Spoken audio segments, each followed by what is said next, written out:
Varios puntos antes de comenzar con el tema principal de este video, que tiene que ver con la columna que ha escrito Gonzalo Guillén para Un Pasquín. Esa columna que estábamos esperando desde ya varios, incluso meses. Aquí somos fieles a la columna 3 en 1 de Gonzalo Guillén. Pero como les digo, varias cositas. La primera, Gustavo Petro en este momento se encuentra en un acto en la conmemoración del Día del Veterano, y escuchemos un poco de lo que está hablando en este preciso momento Gustavo Petro. Y colombianos y coreanos allá lo hicieron. No creo que ya haya enemigos de eso, por lo menos del lado de Colombia, pero allí también se encontraron dos pobrezas. La pobreza rural colombiana, la mayoría de esos soldados venía de los campos de Colombia, y la pobreza rural de Corea en general, en su lucha también dentro de ellos mismos. Y hoy sirve para conmemorar este evento de veteranos de la guerra. Hay una enorme distancia. No somos igualmente pobres, todos tenemos problemas obviamente, pero Corea logró su desarrollo, logró niveles de equidad envidiables, logró hacer una reforma agraria y hacer que sus campesinos vivieran mejor y dieran alimentos a la enorme población que empezaba a crecer allí. Se generó una industria que aquí vemos en los almacenes, hasta compramos algunos de sus productos. Un país que se industrializa, que logra colocarse en la vanguardia tecnológica del mundo, que logra el estudio para toda su población. Los niveles educativos de Corea ya van más allá del pregrado que llamamos nosotros. Ya la mayoría de su población se especializa en la educación superior. Y comparado con nosotros, los hermanos en el campo de batalla, ¿qué? ¿Por qué nosotros nos quedamos? Esa es una buena pregunta que aquí no voy a contestar porque no es el objetivo, pero que sí dejo y quiero que quede en la mente de tanto personal uniformado como civil. ¿Por qué, si éramos incluso más ricos que los coreanos en aquella guerra, no mucho más, pero teníamos un poco más de desarrollo aquí, por eso fuimos allá? ¿Por qué hoy es al revés? Después de varias décadas, de cerca de 70 y pico años, 75 años. ¿Por qué? ¿Qué hizo bien Corea? ¿Qué hicimos mal nosotros? Y eso que hicimos mal nosotros debería no repetirse, porque si no, seguiremos cada vez más en los países pobres de la tierra sin superar nuestros problemas sociales, políticos, económicos. A los veteranos en general solo podemos mencionar como uno de los grandes éxitos en estos 2 años el tema de la Mesada 14. Fuimos a firmarla, creo, en Bucaramanga fue. La Mesada 14 es un mes de pensión adicional, es la número 14, por eso se llama así, que había sido suspendida por una decisión del Consejo de Estado en el año 2018, que tiene que ver con la pobreza presupuestal de Colombia, con las priorizaciones en el gasto público que no contemplan realmente ni al viejo ni a la vieja de Colombia, en general.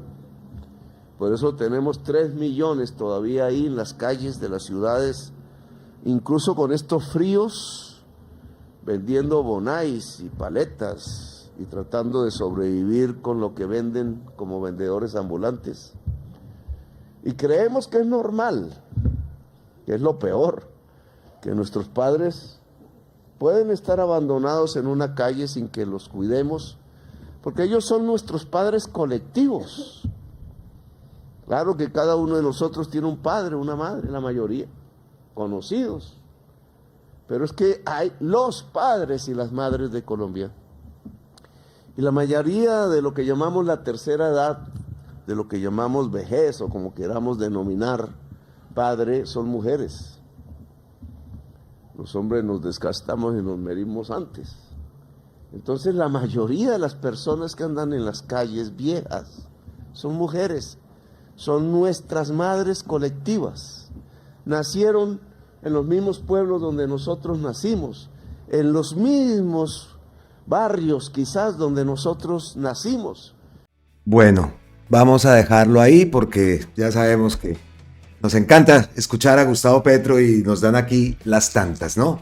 Ese se está presentando en vivo, como lo digo, es la conmemoración del Día del Veterano. Bueno, esta era una de las cositas que teníamos primero, y la otra es el tema de las fechas de las marchas. Ya hay una fecha, conocimos entonces, lo podemos confirmar, hay una fecha que es el 23 de octubre. Escuchemos al Fabio Arias, el presidente de la CUT. A ver. La marcha del 23 para defender la democracia y rechazar el golpe. Obviamente que eso tiene una connotación, pues obviamente que vamos a defender el voto popular, e implica entonces que el presidente, ahí sí como le dice, se queda. El presidente no se va, el presidente se queda. Van a haber movilizaciones regionales, pero queremos concentrar al máximo las fuerzas. Esto se trata, ahí sí como decimos en el comunicado que sacamos ayer, vamos a tratar de concentrar la mayor cantidad de fuerzas democráticas y progresistas, inclusive de gente que no respalde a este gobierno, pero que entiende que hay una violación de la democracia que para lo que es posteriormente este país, porque este país no se va a terminar el 7 de agosto del 2026 tampoco, ¿sí? Va a seguir, y por tal motivo nos conviene, y habrá sectores que lo entienden así, de que este golpe a la democracia no puede desarrollarse, y entonces habrá gente que sin respaldar a Petro también puede salir a respaldar la democracia. Otro de los puntos que traigo, ya venimos con la columna, no se me vayan, que esto está bueno, no le hagan así porque vea lo que voy, no le hagan así al teléfono para adelantar y buscar la columna, que está buenísima, pero espere. En el video anterior hablamos y quedamos perplejos de esa investigación, de ese gran trabajo de Esperancita Uribe. Lo que no lo han visto, los invito a que vean el video, porque definitivamente la investigación que hace esta cuenta, Esperancita Uribe, es una cuenta en X, por una cuenta, digámosle así, es muy impresionante. Y habla de, los que no la vieron o no han visto, el título del video es que si el golpe blando, el golpe de Estado contra Gustavo Petro comenzó en el 2021. Una pregunta. Y ahí, en eso se nombra al general Óscar Naranjo, en esa investigación que hace Esperancita Uribe e incluso el general Chuzadas. Y me quedé yo pensando, oiga, ese puede ser uno de los gallotapados en las elecciones del 2026. General, ex general retirado, fue vicepresidente. Así que, ojo con ese. Yo creo que más de uno también leyendo eso, la investigación de Esperancita, ojo con el general Chuzadas. Y vea lo que publica Julián Martínez, otro. Un multimillonario paisa lanza su campaña presidencial desde Londres afirmando que Dios se comunica con él para poner a Zapateiro como ministro de Defensa y de asesor principal a Uribe, para ejercer una política que consiste en quien no cumpla la ley pasará a mejor vida. Iba a poner a Garzón después de esto, pero no, esto hay que tomarlo en serio. Esto hay que tomarlo en serio, de verdad, porque va y se nos sube por ahí esta gente va y sube cualquier loco. Pilas Colombia con el 2026. Se llama Santiago Botero, anuncia su candidatura presidencial al 2026, no le vendele el alma a nadie. Se pensaba, incluso después del post de Julián, aquí estamos viendo, que Santiago Botero es hijo del pintor, entonces Julián le dice, no estoy seguro que sea hijo del pintor, que al final no es, según lo que hemos comprobado, no es el hijo, no es hijo de Botero, del pintor. Es un Milei criollo, un Bukele criollo, que también hay que tener Mucho cuidado. Aquí vemos, entonces, es un artículo que publica la W. El empresario Santiago Botero conversó con la W, con Julio Sánchez, a propósito del lanzamiento de su campaña presidencial. Botero aseguró que la decisión de lanzarse a la carrera por la presidencia fue para ser el vehículo por medio del que Dios haga milagros. Hace 3 meses pensaba irme de Colombia hacia Estados Unidos para construir patria fuera de mí. Dios me hizo un llamado para combatir el mal. Hoy en día no es la izquierda contra la derecha. Quiero que menos colombianos se quieran ir del país, dijo. No creo que Dios me haga presidente de Colombia. Me mandaron a hacer esto y yo cumpliré un deber, añadió. ¿De dónde sacará la plata? Además de ser empresario, Botero reveló que es coleccionista de arte, por lo que estaría dispuesto a vender algunas obras para costear los gastos de la campaña. No le voy a vender el alma a nadie, quiero que esto sea muy transparente, en fin. Ahí está. Otro más que se suma a esa carrera presidencial con miras al 2026. Ojo Colombia. Entonces ahora sí, pues pasemos. Lo bueno se hace esperar, ¿no? Como se dice popularmente. Gonzalo Guillén ha publicado mi columna para Un Pasquín, en Un Pasquín, titulada Expropiar a Uribe. Cada vez que vemos la columna de Gonzalo Guillén, a mí desde la primera vez que vi cómo la publicaba, el tema de 3 en 1, los 3 párrafos en una sola columna, el título, la forma como lo distribuye, me encanta y pues siempre lo diré porque llevábamos tiempo sin leer la columna, hace más de 2 meses creo que no la publicaba el gran periodista. Pues listo, vamos a leerla. Expropiar a Uribe. Entremos en materia. La expropiación es una figura antigua, vigente, útil y legítima de la legislación colombiana. Expropiar es un término legal que se refiere a la acción por la cual el Estado o una entidad pública priva a una persona de la titularidad de un bien, ya sea una propiedad, un derecho o un activo, para destinarlo a un uso de interés público o social. Ahora bien, me parece que el presidente Gustavo Petro ha sido muy pendejo al no utilizar esa herramienta maravillosa por miedo a que los chiquilicuatres de la oposición, Martínez Neira, Enfermedad Hernández, Jan Mugre, El Tiempo, lo llamen expropiador, como si eso fuera grave o deshonroso. Colombia entera esperaba que Petro expropiara, entre otras cosas, los bancos y muchas más empresas de Sarmiento Angulo por razones de interés público o social, conforme a la ley. Pero no lo ha hecho. Nos está defraudando. Por el contrario, le va a comprar al matarife Álvaro Uribe 190 hectáreas de su inconmensurable y tenebroso latifundio, el ubérrimo, la mitad de las cuales son baldíos, es decir, propiedad del mismo Estado que las va a adquirir. Lo correcto es expropiarle las tierras que tiene tituladas quién sabe cómo y sacarlo con el SMAT de los baldíos que ocupa para repartirlos entre los campesinos, muchos desplazados de ellas a sangre y fuego. En realidad, Petro debe expropiar todas las tierras de Uribe Vélez por razones de interés público o social, pero también está obligado a capturarlo y ponerlo a disposición de las autoridades competentes. Espero que Felipe Harman, director de la Agencia Nacional de Tierras, a quien considero honorable, comience ya a expropiar por toda Colombia los latifundios de los otros narcotraficantes, los corruptos, las bandas criminales, los grandes caciques y los políticos para repartirlos entre los campesinos. Quedan menos de 2 años de este gobierno en los que se debe hacer la expropiación de tierras más grande y plausible de la historia del país. La anterior reforma agraria fue una obra valiente de Carlos Lleras Restrepo, que se ahogó en los lodos de la corrupción y la ignominia.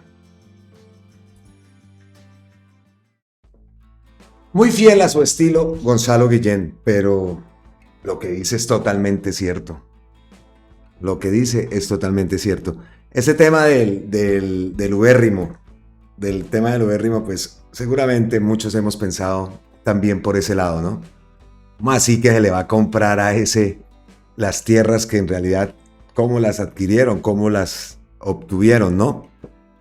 Pues ahí está Gonzalo Guillén recalcando en ese tema y bien lo que dice de Harman. Harman también obviamente está siendo atacado por punta y por punta y por otra punta, pero no van a poder. La labor que él hace es y también, o sea, una gran labor.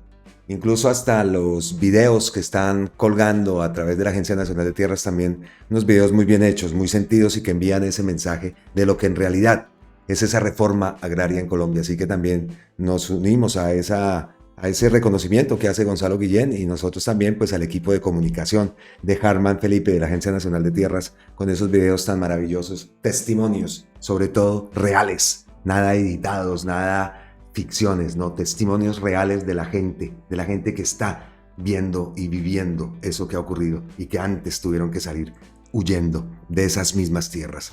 Así que pues muy bien la columna de Gonzalo Guillén, esperamos que siga escribiendo para un pasquín, no es el pasquín, no, este es un buen pasquín, y bueno, eso era lo que teníamos con Gonzalo Guillén, ¿no? Pero pues obviamente tenemos que tocar el tema del CNE, de ese ataque inconstitucional que está llevándose a cabo en Colombia, el golpe de Estado que está en camino y que ya está en marcha. Pues en el video anterior también Gustavo Petro le contestó a Espinosa, que hablaba de unas preguntas que hacía.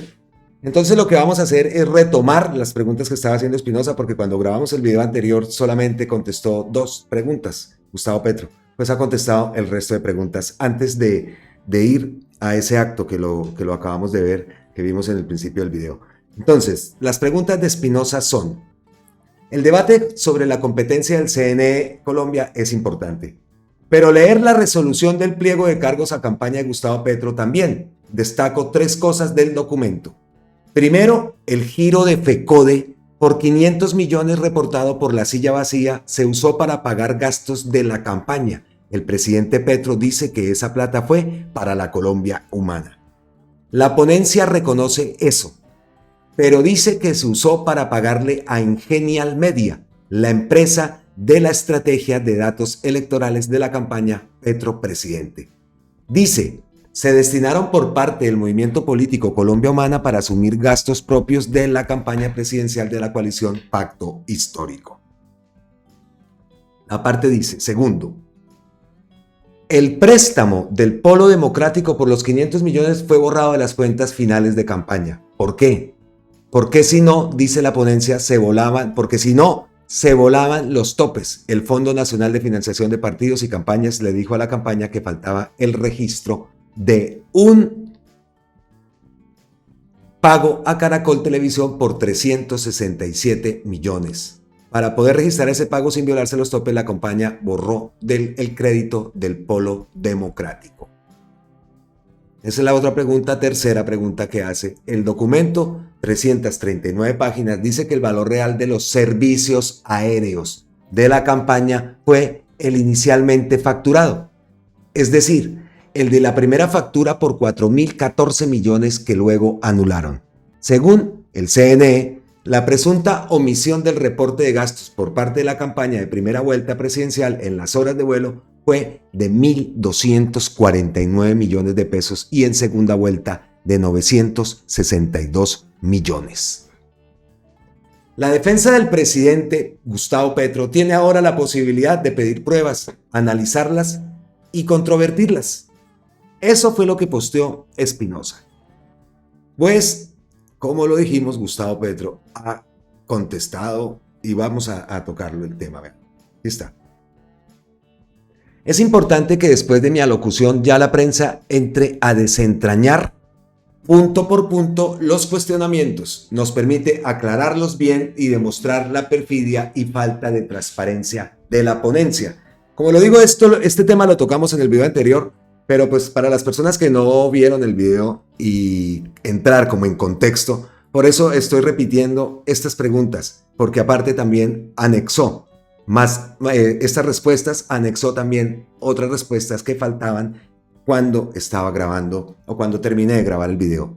Entonces continuamos. Aquí, por ejemplo, el mismo periodista se da cuenta que no hubo consignación de aportes de sindicatos a mi campaña, como FECODE o la USO, simplemente porque ninguna persona jurídica puede consignar a campañas.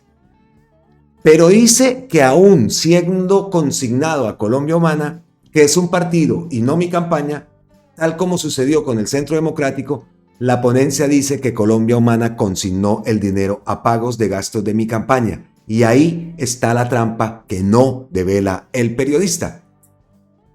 1. El gasto de Colombia Humana es un pago a sus testigos electorales para su alimentación.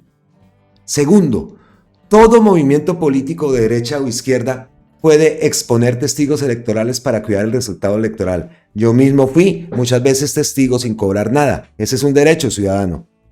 El cuidado de la votación se presenta después de realizadas las votaciones, es decir, después de terminada la campaña que se estipula legalmente termina cuando se abren las urnas, no cuando cierran. Ese punto. El cuidado de la votación se presenta después de realizadas las votaciones, es decir, después de terminada la campaña que se estipula legalmente termina cuando se abren las urnas, no cuando cierran. El periodista debió percatarse que si el CNE oscuramente nos suma el gasto de un partido político y además después nos suma los testigos que pagó ese partido como si fueran nuestros, está contando 2 veces. Y ninguna de sus cuentas pertenece a gastos de nuestra campaña electoral.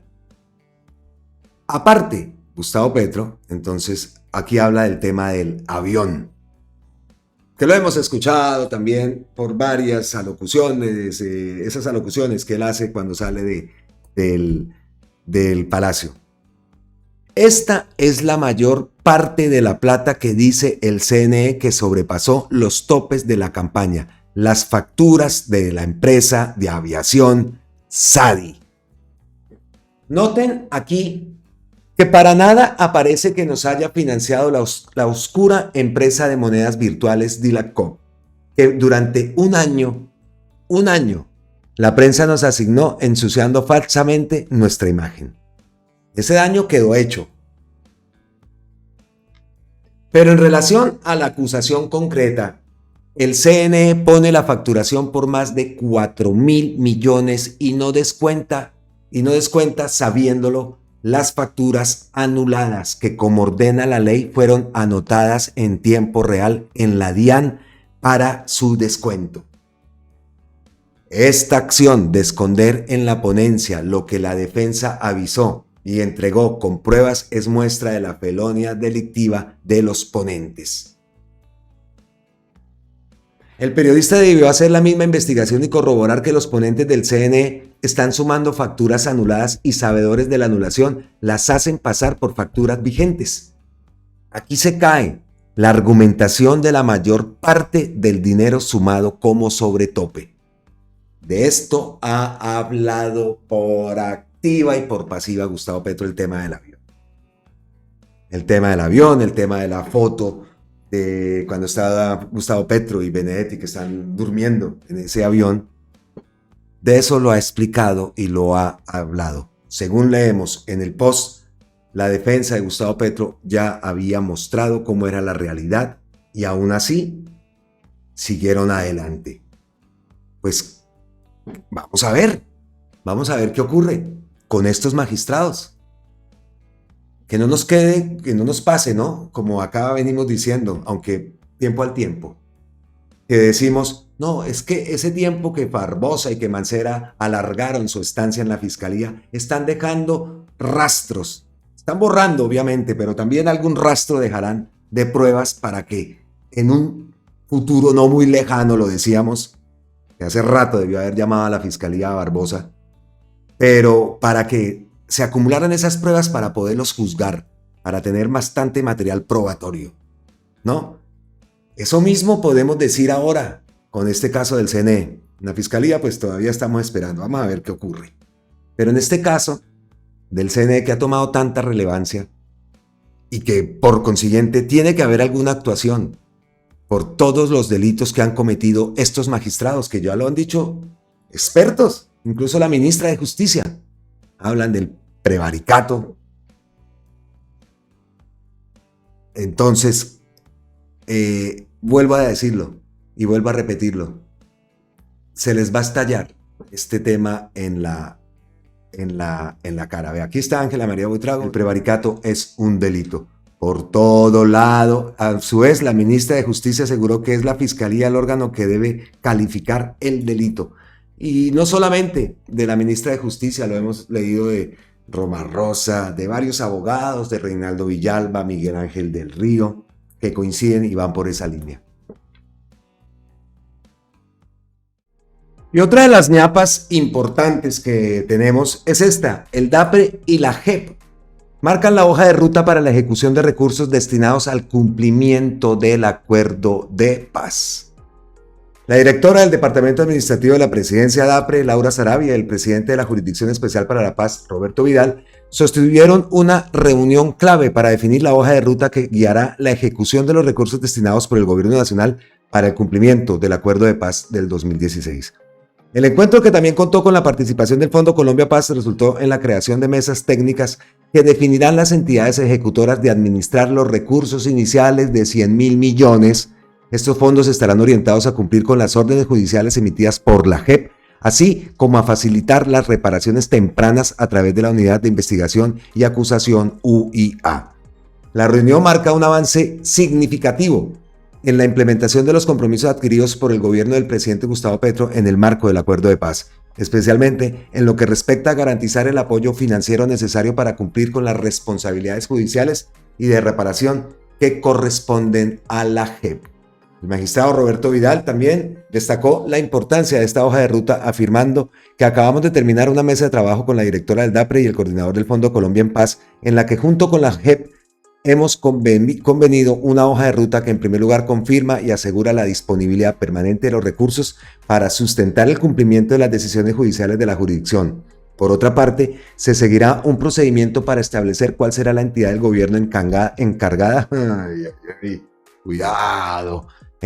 de ejecutar dichos recursos, de manera que se asegure la misionalidad de la JEP y las obligaciones conjuntas entre el gobierno y la jurisdicción. Por su parte, Wilmer Leal, director del Fondo Colombia en Paz, resalta también los avances alcanzados en esta reunión bajo el liderazgo de Laura Sarabia y de la JEP, y pues básicamente dice lo mismo, que concluyen los tres temas. Primero, que se garantizan los recursos dispuestos desde el inicio de año. Segundo, a través de esta hoja de ruta se definirá cuál será la entidad ejecutora. Y tercero, pues como gobierno seguiremos disponiendo los recursos para cumplir con el acuerdo de paz. Ojo con el segundo, ¿no? A través de esta hoja de ruta se definirá cuál será la entidad responsable de llevar a cabo las decisiones y, importantísimo, cuál será esa decisión. Con estos acuerdos, el gobierno reafirma su compromiso de avanzar en la implementación del acuerdo de paz, garantizando que los recursos sean gestionados de manera efectiva para atender las decisiones de la JEP y cumplir con las expectativas de reparación y justicia que demanda el país. Por eso es importante qué entidad va a ser la encargada de estos recursos. Echamos un ojo a la cuenta de Gustavo Petro antes de irnos. Por el momento, pues estaba en esa intervención de los veteranos. Ya ha terminado su intervención. Sí, a ver. Sí, creo que sí, pero pues... Sí, ya terminó. Esto ya es antiguo. O sea, ya terminó, ya... A ver, lo confirmo, sí. Ya terminó la intervención de Gustavo Petro en el Día del Veterano. Entonces, pues estaremos pendientes a ver qué fue lo que dijo. No alcanzamos a escucharla toda porque estábamos grabando. Y si hay alguna información, pues aquí estaremos, obviamente, aquí al frente del cañón, en Colombia con C. Antes de irnos, saluditos, por supuesto que sí. Carmen Sofía Caldas. Carmen Sofía, muchísimas gracias por tu mensaje. Beatriz Campos Ruiz también, muchas gracias. Adrián Castro, totalmente de acuerdo. Adrián dice que la justicia está podrida y huele a podrido. Sí, señor, hace rato. Adrián. Cristian Jiménez me dice que Cristian el 23, sí señor, el 23, marcha el 23. Leticia Naranjo Galvez, también un saludo. Marlon Ortiz, Cindy Paola Cruz, que fue la que me dijo que el 11, que mañana Sí, Cindy, ahí ya hablamos de eso. Muchísimas gracias. Y ya te había nombrado antes en el video. Muchas gracias, Cindy. A Maruja Ibagué, supongo, ¿no? Que estás en Ibagué, en la ciudad musical de Colombia. Un abrazo, un saludo para Ibagué. Un saludo especial, Ibagué. También la tengo yo en mi corazón. A Ibagué a mí me gusta mucho. Me gusta mucho. Nosotros, pues, cuando vivíamos en Bogotá, siempre uno bajaba ahí a la ciudad musical, siempre, y los mejores recuerdos. Y ahora que estuve en Colombia, tuve la oportunidad de volver a Ibagué, a Girardot, toda esa zona. Estuvimos dando una vuelta por allá. Y saludos Ibagué, me encanta Ibagué. He visto cómo está desarrollándose la ciudad, he visto incluso por ahí leí que tiene un alcalde del Centro Democrático, una mujer alcalde del Centro Democrático. Por ahí vi que estaban pavimentando las vías y que estaban en eso. Bueno, bien para Ibagué. Entonces un abrazote, Ibagué, de verdad que sí. Y a Maruja, que supongo entonces que eres de Ibagué. Enid Sotomayor, un abrazo, Enid, y Ana Cecilia Urrea. Muchísimas gracias, Ana Cecilia, un abrazote, abrazo totototote, aquí desde la distancia. Y a todos ustedes también, muchas gracias por su apoyo, por vernos, se los diré siempre, gracias totales, eternas, infinitas. Les envío abrazos ancestrales desde la distancia y les pido el favor que si no se han suscrito al canal, pues que lo hagan. Suscríbanse al canal, aquí a Colombia con C. Recuerde, nosotros queremos ser parte de ustedes, porque ustedes hace mucho son parte de nosotros. Nos vemos en la próxima. Abrazos, besos, ¡mua! Chao.